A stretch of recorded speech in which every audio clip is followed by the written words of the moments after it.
I'll call the meeting back to order.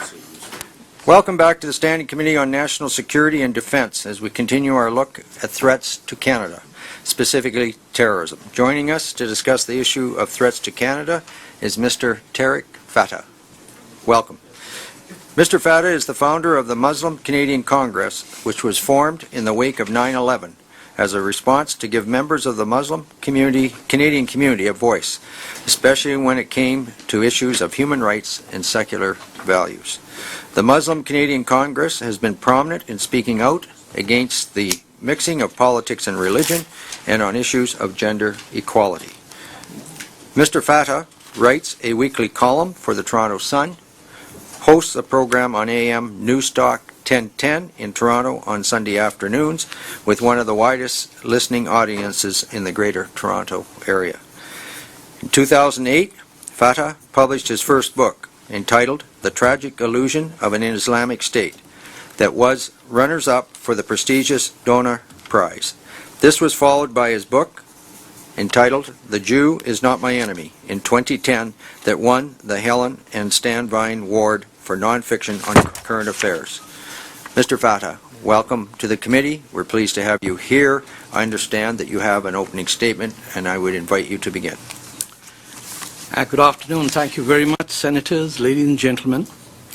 Thank you for inviting me to address an issue that not only concerns Canada, but the rest of the world, but above all, the community of my faith that seems to be lost in the sands of Sinai with no Moses to lead us out. No matter how we couch our words in the language of political correctness or postmodernism, the fact of the matter is that Western civilization today faces a transcontinental challenge to its very existence. It's not as if we have not faced this challenge before. In the Second World War, in 4 years, we and our allies defeated the largest armies the world had ever seen and saved the world from Hitler and Nazis at a cost of over 30 million people. Subsequently, we won the Cold War.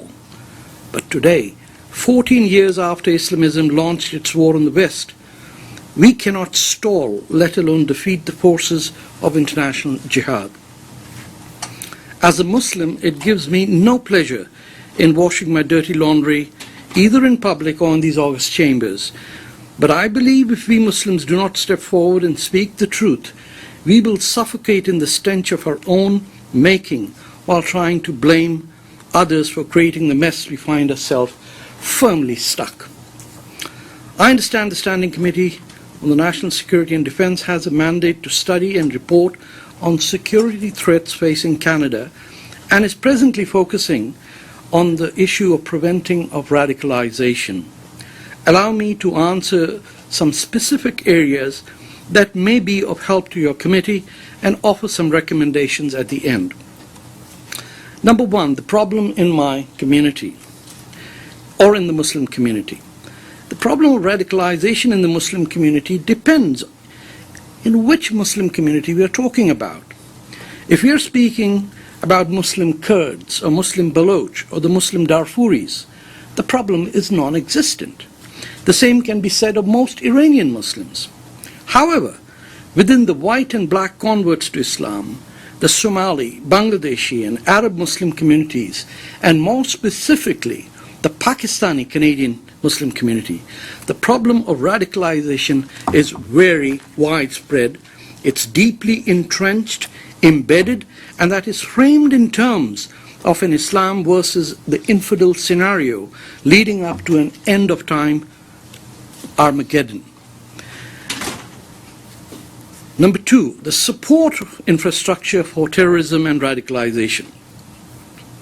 The support structure that exists for Islam-based terrorism or radicalization or Islamism, which is a starting point to the end path of someone being a jihadist, is multifaceted.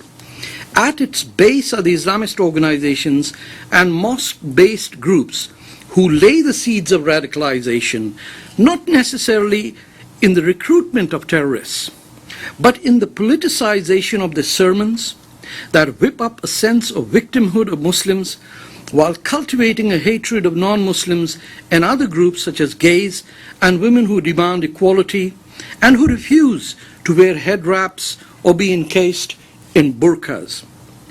To give you a specific example, which most of you would not know about, that most mosques in Canada and around the world start their Friday congregation with a prayer that asks Allah to give victory to the Muslims over the kuffar or the infidels, that is, people like you. The glorification and radicalization is endemic and ubiquitous in the sermons and teachings to very young adults, as can be verified from the incidents in the United Kingdom and even here in Canada. Every Islamic hero in the last 1400 years has been a jihadist who is celebrated for his, there are no her, his exploits in defeating Christians, Jews, Hindus, or pagans. It is with shock that I learnt on Saturday that an RCMP de-radicalization partner, a white convert to Islam by the name of Muhammad Robert Heft, had lengthy meetings over the last 2 weeks with the Taliban leadership in the ISIS-backing Emirate of Qatar. Mr. Heft has been negotiating a pact with the Taliban, and I am not sure if either your committee or RCMP or CSIS knows about it. But he did come back yesterday and attended an event in Mississauga, which was also, the keynote speaker was a federal minister, where he expounded his views.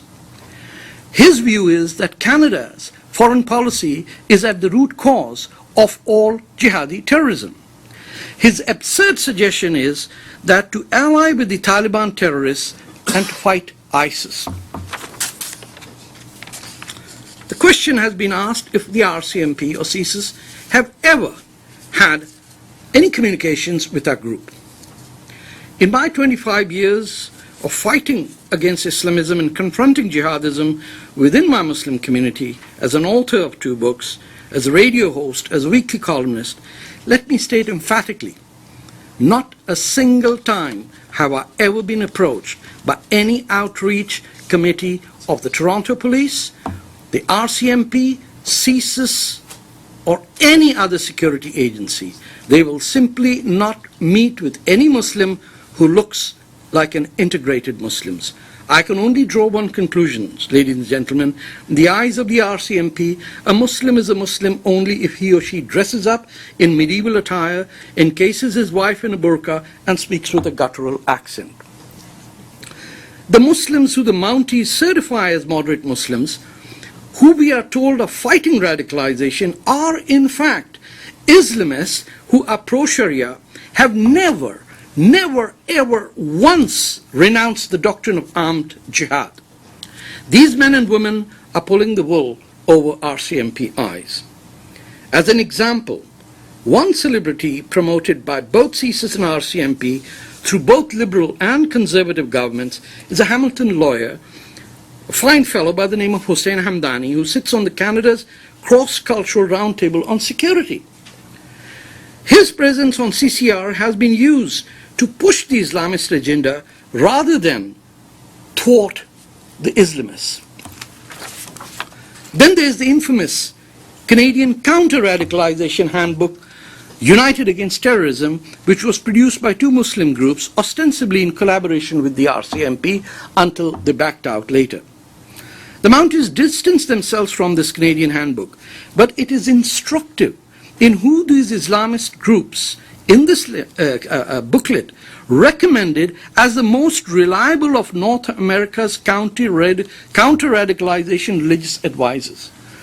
They include Ingrid Mattison, former president of ISNA, an organization which was an unindicted co-conspirator in the 2008 Texas terror trial. Ms. Mattison is a white convert to Islam, once proudly represented the Afghan Mujahideen government at the UN. We have Jamal Badawi. He sat on the board of another organization listed as an unindicted co-conspirator in the Texas terror trial. Siraj Wahaj, labeled as an unindicted co-conspirator in the 1993 WTC bombings. Ziad Shakir, who was outed for his radical ideology by a retired lieutenant commander in the US Navy, Dr. Zudi Jasser, the founder of the American Islamic Forum for Democracy. And the question is asked whether counter-radicalization programs work. Let me assure you, there is no such thing as de-radicalization. It is one of the biggest money-making ventures that were ever introduced after 9/11. Experience in Saudi Arabia shows that every one of the radicals released under the guarantee of the Saudi government from Gitmo turned back and are now fighting on the side of ISIS. Let me give you an example of what Islamism is. Islamism is like an agricultural enterprise. Tilling the soil is different from planting and sowing the seed. Irrigating the soil is not the same as spreading pesticides to keep the parasites away. And when it comes to harvesting the crop, the act is different than the sale of the crop. Dear Senators, some Islamists plant the seed while others harvest the crop of jihadists as recruiters. To suggest that those who plant the seed should eradicate the crop before the harvest is a fool's dream. The RCMP and other guilt-ridden mainstream politicians may munch on this marijuana, but as a Muslim, I am prohibited from any intake of such intoxicants. The specific recommendations to this committee, I'll list them for you.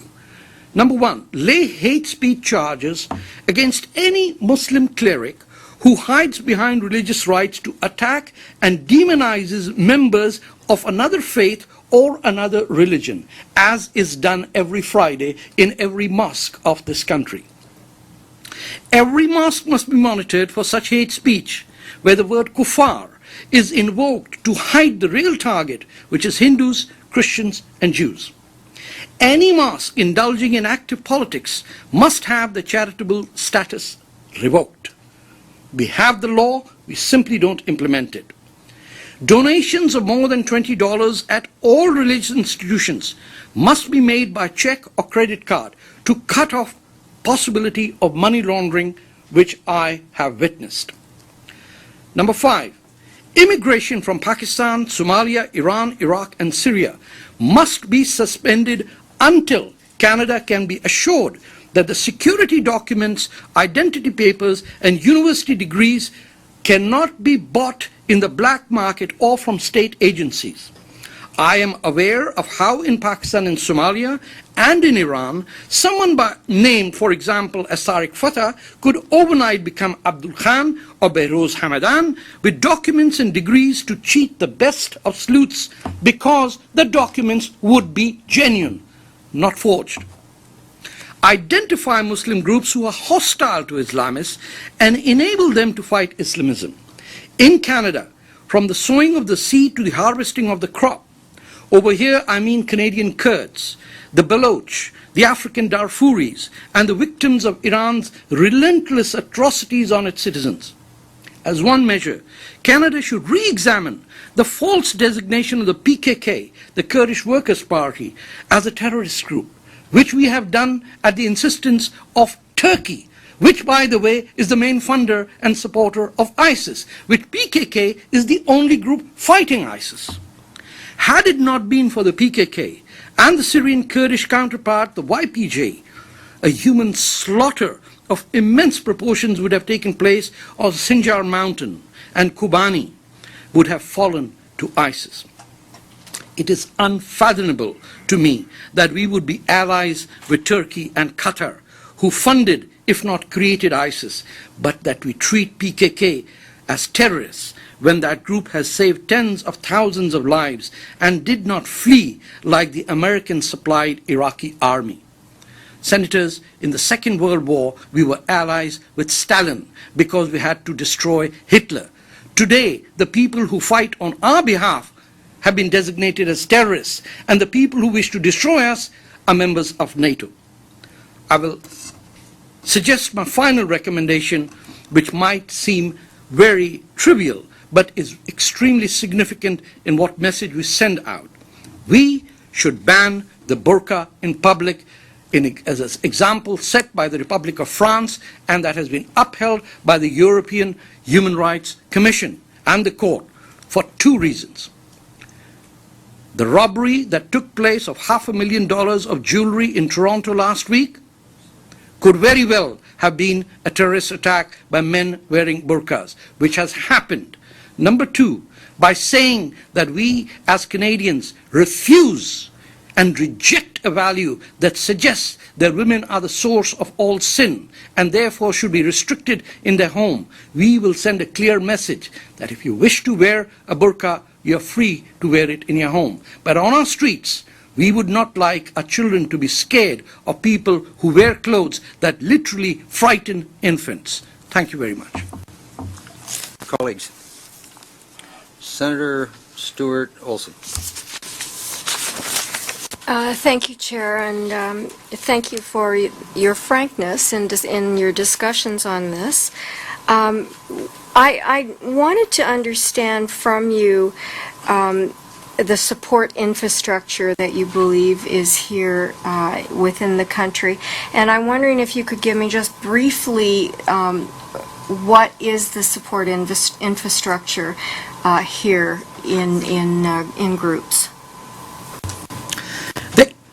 The way you look at it, Senator, is not how the world works in the realm of Islamism. We don't need a structure.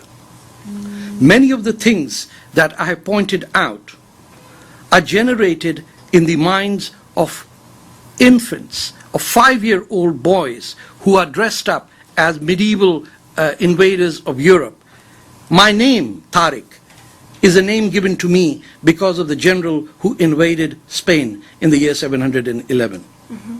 So it doesn't need the infrastructure that you are looking for. What is happening is that the ideology of Islamism has escaped attention from everyone, from President Bush right down to President Obama and Prime Minister Cameron. In all of the Western world and the OECD countries, only one politician has had the courage to say in so many words that Islamism is a great threat, and that is our Prime Minister, Stephen Harper. No one else has had the guts, the ability to say that we are fighting an enemy that is structured around a death cult of a fascist ideology that considers Earth to be a transit lounge to the final destination where life will begin after death in paradise. And to most people in the West, this seems like a joke. To every Muslim, that is a fact of life. Thank you. And I would just like you to repeat a part of your message, which is that it's not all Muslims. It is that I think that's very, very important in today's world. Let me clarify. Yeah. I have repeated that for 14 years. Not just me, you and every Western politician has been, in cricketing terms, batting with on the back foot. We have seen the results. We have dead Canadians on our hand, and we have Toronto 18, the Digi bomber, the VRL bombers, and we all come back to the defensive notion. Of course not all Germans were Nazis. But did we sit around conference room during the Second World War saying, oh, what happens if a German got upset? I am suggesting to you that 14 years is long enough for not a single mosque imam to say, I renounce the doctrine of jihad. What would it take for someone to say, in this day and age, the doctrine of armed jihad is inapplicable, inadmissible, and we live as nation states. We do not have communities based on inherited race or religion. Our citizenship is based on human-created laws that can be changed by subsequent generations, not divine text sent by messengers that are immutable for all times. Thank you, sir. Senator White. Thank you very much for being here today, sir, for your comments. You referred, we had witnesses before us last week, I guess, from the RCMP who talked about their community outreach program, in particular with young people, and their attempt, I think, to using some crime prevention methods that we've seen successful in Canada, particularly among gangs, to assist young people in finding a different path out. So your suggestion is that you've had no involvement with them as to whether or not their program would help. More importantly, I guess, I think you obviously have heard of the program, though. Can you give your opinion as to whether, if that doesn't work, or if it won't work, what will work when it comes to young people and trying to keep them from becoming engaged in some of the hatred and anger that you're talking about? Senator, they're laughing at the RCMP behind your backs, these young men. These are highly staged events. These are money-making events. De-radicalization program is a joint venture between companies, consultants, and academics who have a vested interest in this. You cannot produce one de-radicalized person in the last 14 years. Each one of the people who's marketing himself as a former radical is doing so for financial purposes. You show me one person who says that he has been de-radicalized. One former radical from Gitmo who says that jihad is inapplicable.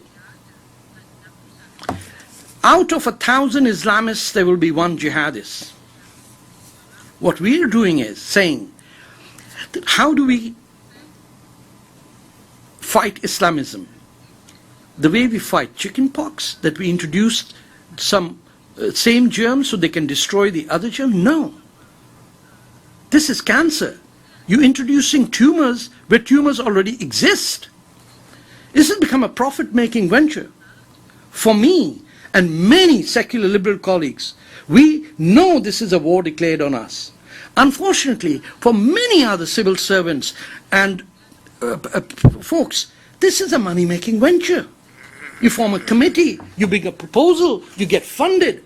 Millions have been spent, and we cannot defeat men in caves? Trillions.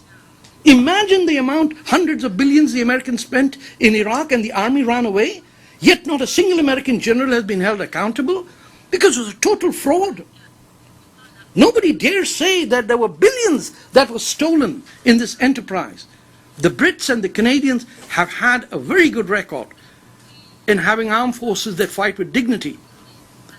The private guards and private mercenaries and even Snowden is not a CIA employee. Since when did we fight our enemy by contracting out to private forces? Even the people who vetted Snowden was a private company. You cannot win a war against people who are dedicated to die for no money whatsoever and face them with people who go on tours of duty, a term unheard of in the First or the Second World War. Don't recruit an army saying that get a degree in engineering or an American citizenship by serving a term in Iraq. Those people don't fight wars. They want to come back and run a company. So, what's happening with us is, and this is a rare opportunity for me, because nobody wishes to speak to the ordinary Muslim. 90% of us don't go to a mosque, Senator. 90% of us have no affiliation with any mosque. We are architects, we are cab drivers, we may even be pole dancers, but none of us dress up in that medieval costume that the RCMP and the CSIS have in a racist way imposed on us as our identity. Do you think after 25 years I need to dress like a Saudi to be believed by you that I'm an authentic Muslim? Would you, this is blackface in my face. I am not a joker. I'm a Muslim Canadian. I came here to escape those tyrants, and the RCMP and CSIS are feeding them. I have been to the CCR meetings, and I met a member as senior as an assistant minister who was a Muslim, briefing us at the Friday prayers on what story to give to the RCMP officers.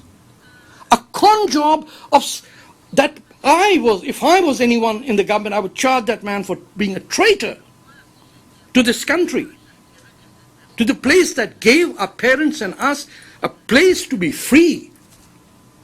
I can't speak in Canada, and you bring the people who wanted to kill me and make them as RCMP advisors?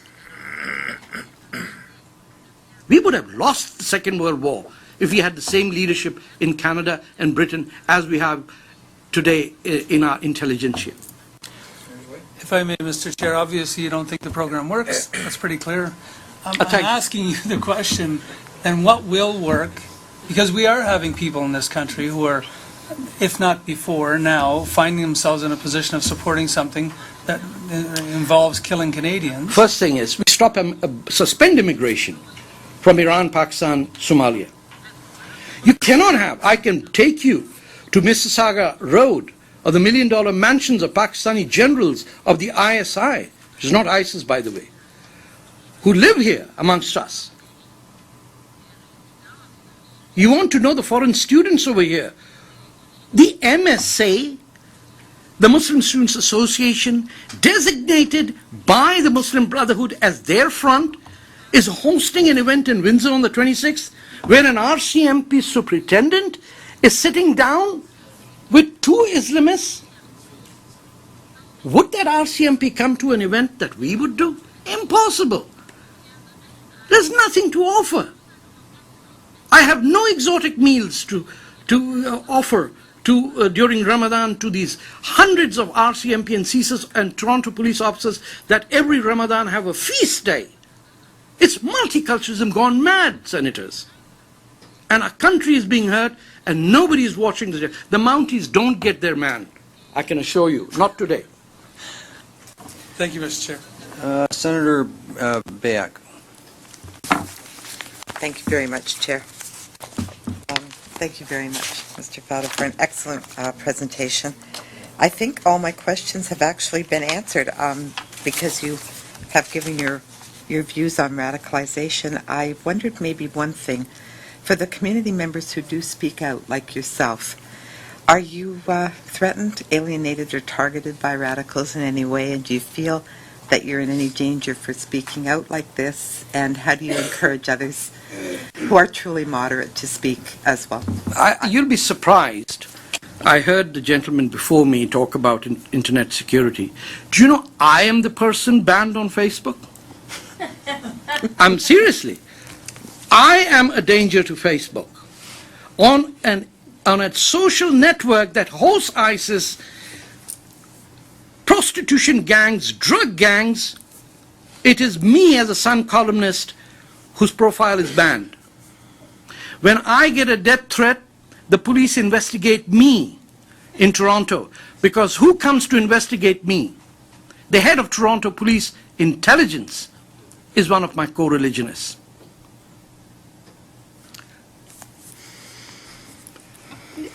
I don't like to wash my dirty linen in public, Senator. But I've had it. 14 years and Canada and the United States couldn't defeat a bunch of ragtag medieval monsters, and we debated. I wish Justin Trudeau was here. I wish he was here so I could ask him, do you think I deserve to get jihadis? That he would go to a mosque where women are sent to the back of the bus? Senators, you cannot find radicalization if you believe that women deserve to sit at the back of the bus. And every mosque, no, there are two that don't do this.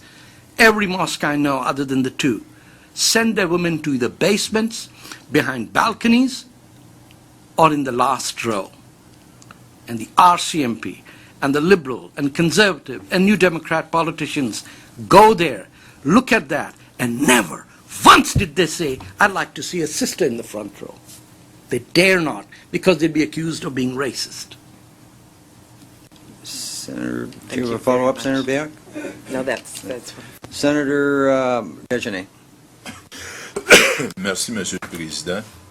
Thank you, Mr. Chairman.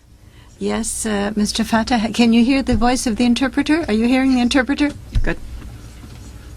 I have been listening closely to what you have said, and you talked about the RCMP, but I would like to because the RCMP exists here in Canada at the present time, but in your opinion, what would be the best strategy to make the best outreach strategy for the RCMP so that it could connect with the Muslim community? And in your opinion, what should this community outreach program look like in order to fight against terrorism?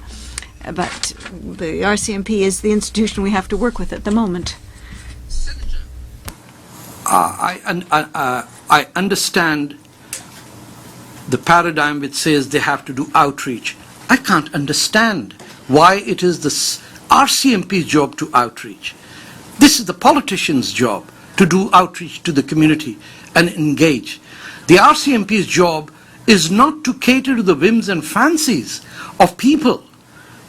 They are there to solve criminal activity. In this house, I was hearing, some of us listened to the hearings live. I heard either CSIS or RCMP say they do not investigate mosques. And nobody said why. If RCMP has an agreement with the mosque that they will give a 24-hour notice before they enter the mosque, is this a victory of the RCMP? Or those who think that the Friday prayer should start with a prayer asking for the defeat of infidels and a victory of Muslims? We cannot expect our security agencies to do community outreach. They are neither trained nor they are responsible for that. Their job is crime prevention. This is not criminal activity. This is war. This is terror. If we can't call it war and terror and refer to it as criminal activity, we have already lost the war. Hitler didn't create a crime when he invaded Poland. He committed a crime when he killed the Jews. When he invaded Poland and Austria and Denmark and France, he committed war. We are living in a different age when states are not attacking us, but non-state actors are wanting to kill us. And they are recruiting from within us. Not deprived, uneducated kids, but two Quebecois who were sons of the soil came from us and killed our own soldiers. Nobody has asked who converted them to Islam. Not a single person has asked a simple question. What was that contact point? Who is the individual? Not journalist, no politician, no liberal, no conservative, no New Democrat. Nobody dare ask this question, because that would be racist, wouldn't it? And if I had to solve a crime, my first point is, who recruited you into the mafia if it was criminal? Wouldn't that be the first question? This guy killed his own countrymen. And we don't want to know who made him do that?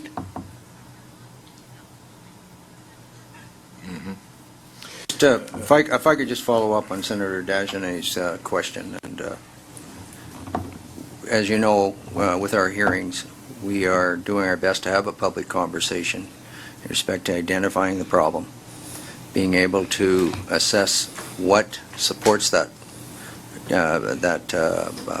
the ideology that obviously is accompanying this type of activity, and thirdly, what can prevent it. And the question, I think, was put by Senator Dagenet to you is in respect to how can governments, the federal and maybe the provincial government, help and assist within those communities, in this case, the Muslim community that you referred to, help those, the vast majority, in respect to being able to counteract this type of extremist ideology that's being perpetuated. Now, you've just said that the RCMP is in a situation where some might say they obviously are working with the individuals involved within the community and can identify the community. At the end of the day, are responsible for enforcing the laws. The question then has to be, if within that community, if it's not the RCMP or other government agencies, who within that organization or within that community would be best suited to be able to work within the community to move it ahead, because you're not going to change this Sure, overnight. So if you could do that in a in a manner which Okay. gives us kind of a, on the record, what could be done. Absolutely. I think a very good way would be for CSIS and the new legislative powers that the government is introducing would be very helpful in that matter. Let me give you the example of the Toronto 18. They were busted by good intelligence work. That's right. Right? Nobody was out there doing community outreach or playing basketball. There was a spy, $300,000 was spent, well invested. He brought the courts, brought the convictions. But tell me, who let the guy who was convicted out of this country to go and die in Syria? I'm not the senator or the MP. I'm just saying we have evidence of what works and what doesn't work. We know there are people being injured in Syria, come back, do health treatment over here, and then go back. We have people who support the Khidr family, who work with the RCMP, and the RCMP says these are good guys. That's a self-confessed murderer, a terrorist. We need to have our ideas clear. So the Toronto 18 mechanism works. CSIS should be empowered. This is their job to develop intelligence, and not by working with a community group, but working within it. Okay. Senator Dejanay. Yes. With your permission, Mr. Chair, I have just a rectification. Monsieur Fatah, Mr. Fatah, we're going to talk about community leaders. How can they work with Canada to prevent radicalization? Let's think of community leaders, and then I would also almost like to add, in order to create trust between between community leaders and Muslim groups. Senator. merci. Community leaders are leaders of cultural communities, not religious clerics who are paid to show us the moral compass of how to live as good human beings. You go to any Muslim event, it will look different than what your mosque looks like. Go to any wedding with me, and I'll tell you, you won't see the hijabs and the burqas that you see at the mosque. The way to reach with the community leaders is to reach with the cultural communities that sing and dance the way Canadians do. Nobody reaches out to the Nile Foundation, which is an Egyptian group. Nobody has ever reached out to some symphony in Montreal. I can give you a number of cultural groups that meet every year and have fun, dinners, games, children playing. We have focused on Muslims as if the only thing a Muslim does is preach and pray. That's not what we are. We are just like you. We don't like going to the mosque. We go there, we have to sit, we are old, we can't sit on the floor, many of us. We're 65 now. The guy's always boring. He's got the microphone. He's like the 12th century Catholic priest speaking in Latin that I can't understand. 80% of Canada's Muslims don't understand Arabic. 100% of the sermons are in Arabic. For goodness sake, that's not where our community leaders are. I'm not a community leader. I'm just a journalist. But there are. Senator Ataullah Jan is a community leader. She's a senator. She should be the community leader. The RCMP should work with her. There was another Muslim senator. There are members of parliament. They are community leaders. They get elected. MPs, whether they're New Democrats, Liberal or Conservative. They are the leaders. If the imams have to become leaders, let them fight elections and get into parliament. Parliamentarians are leaders. We elect you. We respect you whether we oppose you or not. But don't tell me that I need a 12th century monk from the Sinai to tell me what to do with landing on the comet. This doesn't work. So stop meeting with people of the 12th century, start meeting with people of the 21st. Monsieur le Président, Senator Desjardins? Just a small comment, and if this is some consolation, in the course of 3 months, I went to an Armenian evening, to a Maghreb evening, and to a third evening, and I can tell you I had lots of fun. merci, on a bien mangé. Stuart Olson. Thank you, Chair. I would just ask you too, and what I'm a bit afraid, well, not afraid, but I wonder if in the Muslim community there are people who do speak out. Is there support for them within the Muslim community? Are there support structures that they would dare to come and say so-and-so? I wonder about that, about the responsibility being taken by the community itself, and do they need assistance?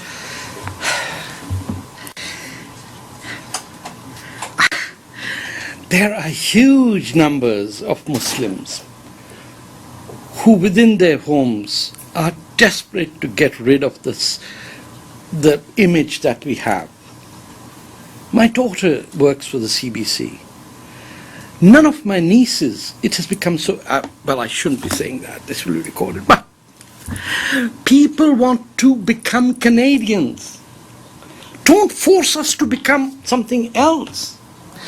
Everyone who wants to integrate faces an obstacle. Everyone who wants to go away is funded. There is not a dollar spent by the entire Canadian government that is there to support those Muslims who oppose ISIS. Not one. In 2005, you may be aware of the Sharia debate in Quebec and in Ontario. The death threats that the Quebec Assembly member Fatma Huda Pepin faced, what we endured in that debate. Thank God that the Ontario government had the wisdom and the Quebec National Assembly had a unanimous resolution to reject Sharia. Britain is paying the price for not having Muslims to come out. It wasn't easy for us. What is the two things that happen when a Muslim stands up against the mullahs? He doesn't get a plot to bury himself or his parents in the graveyard. He's never invited to a wedding or a birthday party, which in a marginalized community is social ostracization that destroys the very soul of the first generation immigrant because he's not entertained by anyone. The social pressures are such that they affect you back home. And the very people involved in this moral crime of forcing people not to be Canadian are rewarded by politicians, police, and the intelligentsia. It's a sad story which perhaps my daughter someday will write about, the decades lost when people came to this country to offer, and because they wanted to be Tommy Douglas, they wanted to be the Diefenbakers, they wanted to be even supporters of the PQ, they were told, no, you need to go eat a samosa somewhere and dress up in a bizarre way, the RCMP will come and entertain you. I don't want this outreach. Please stay away, keep away from us. But when somebody issues a death threat and the police comes to my house to investigate me for making a false claim, what does it tell my children? And they send Muslim police officers to my home. Senators, it is a comedy of errors what's happening. But very few will tell you this because nobody wants to wash the dirty linen in public. Senator Mitchell? Mr. Fatah, my experience with the Muslim community is so fundamentally different than yours. I just know so many wonderful, remarkable, amazing, beautiful people. Don't say anything. Can I finish, please? I'm sorry? And don't say, I thought you were going to say, don't interrupt me. I'm not. Did I? Just about. I find that the implication that every single imam in this country is is inciting people to violence, which is in a sense what you No. said, because the No. first prayer. No, don't put words in my mouth, Okay, Senator, My second please. question, so my first question is, have you been to every mosque in the country? I have a That you reco- say is preaching on Friday, a prayer that starts a prayer that talks about a battle with Senator. non-Muslim people? I resent the fact that you're teaching me my religion, number one. You would have to live 65 years of my life, in 10 years in Saudi Arabia and 30 years in Pakistan and 25 years here to dare to tell me what is Islam. Number two, I did not say they incite violence. That is words that you are putting in my mouth. You should not do that. You're a senator. You should be the role model not to change my words. Number three, I suggested that every Friday prayer is preceded by a prayer asking for the defeat of the infidel at the hands of the Muslims. And I stand by it, sir. And that prayer is going on for 1400 years. And I didn't say that you did not meet Muslims or that Muslims were not fantastic. I am a Muslim and I am fantastic and I am the role model for Muslims in this country. The people that you buy as a liberal senator in creating multiculturalism and sidetracking us away from the challenges that we face, I resent the fact that you implicated me as an Islamophobe, and that is exactly what politicians like you do to silence us. Colleagues, we're getting to the end of our time. I want to thank Mr. Fatah for coming before us and taking the time and the effort to be before us, put his opinion forward. We will be recessed till 3:30. Thank you.